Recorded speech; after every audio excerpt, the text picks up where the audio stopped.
ভারতীয় television channel Republic বাংলায় কখনো লাফিয়ে কখনো দৌড়ে হাত পা ছুঁড়ে চিৎকার চেঁচামেচি করে সংবাদ উপস্থাপন করে এরই মধ্যে পরিচিতি পেয়ে গেছেন ময়ূখ রঞ্জন ঘোষ। বাংলাদেশকে নিয়ে যত ধরনের উদ্ভট বানোয়াট কথার মাধ্যমে বিভ্রান্তিকর তথ্য ও গুজব ছড়িয়ে সমালোচনা এবং আলোচনার শিরোনামে এসেছেন বহুবার। তিনি এরই মধ্যে কলকাতার মলম বিক্রেতা খ্যাত সাংবাদিক হিসেবে পরিচিতিও পেয়ে গেছেন।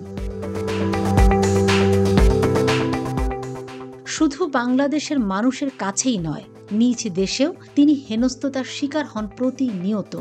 এবার তাকে নিয়ে সমালোচনা করলেন ডালিউডের জনপ্রিয় অভিনেতা। পরোক্ষভাবে ময়ূখ রঞ্জন ঘোষকে ইঙ্গিত করে একটি পোস্ট দিয়েছেন ওপার বাংলার জনপ্রিয় অভিনেতা ঋত্বিক চক্রবর্তী। 25 এপ্রিল দুপুরে এক ফেসবুক পোস্টে অভিনেতা লেখেন, ধরুন একটা গাধার নাম দিলেন ময়ূর আর তাকে কালারফুল করতে পাশে বসালেন রঞ্জন, তাহলে পুরোটা হলো ময়ূর রঞ্জন।